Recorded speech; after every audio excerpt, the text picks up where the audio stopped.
Alright, so what we do before we go out is we'll drive around at dark and we'll try to find where the coyotes are going to be before we even start hunting. We're not going into this blind.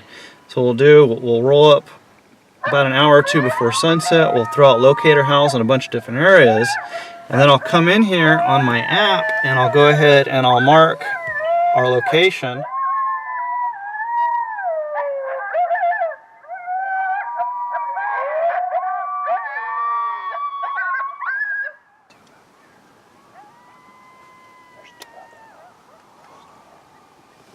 There you go.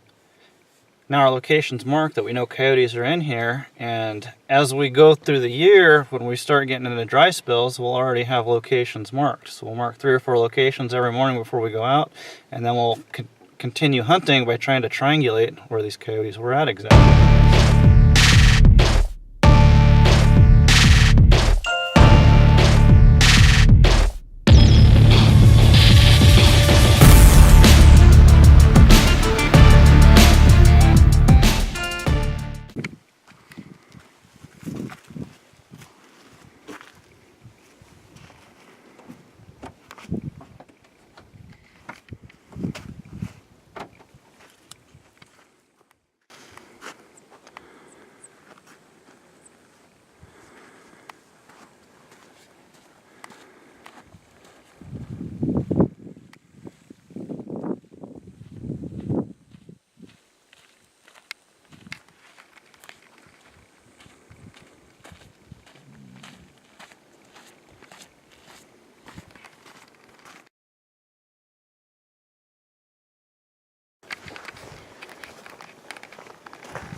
Part of the scouting process is to locate them verbally and locate them visually.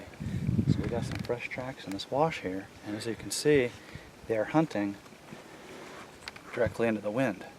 Did our first stand, they're yipping out here about a half of a mile.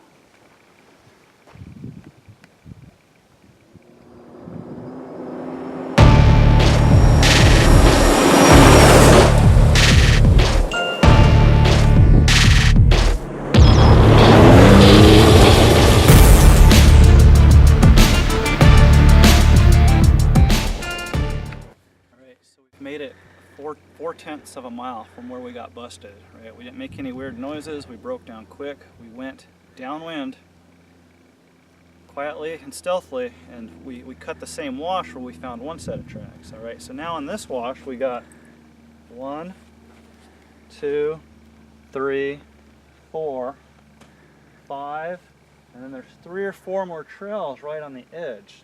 So right here, it just rained last night. I have 6 to 7 different coyotes that have used this to go back and forth between our transition area and the desert. So we're going to go ahead and set up right here, and hopefully we can bring something in.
him from here.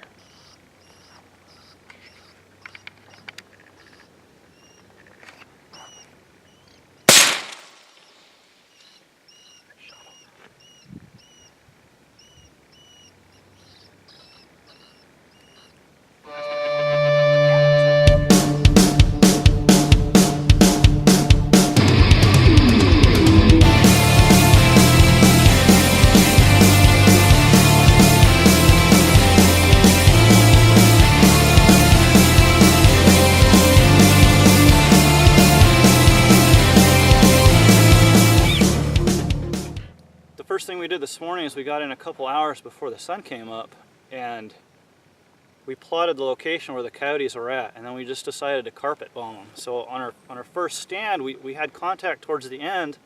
Right at about 15 minutes, as we were breaking down, they started challenge barking us, letting us know that they knew that we were there, that pretty much that we had been burned.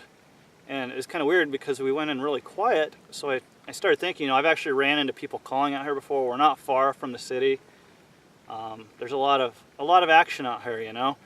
So they're highly educated. So instead of just giving up, saying they're educated, what we decided to do was change the game plan. So we just started to carpet bomb where we had centered in on them. We were triangulating on them, right? So you seen we got some action this morning.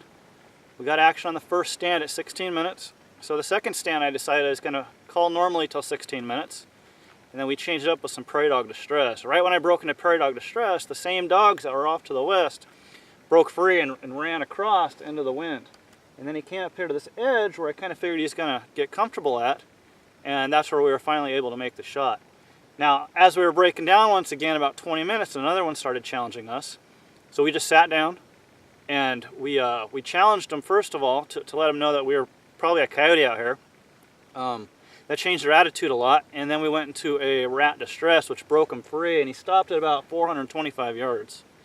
It's a little tough to take a 425-yard shot.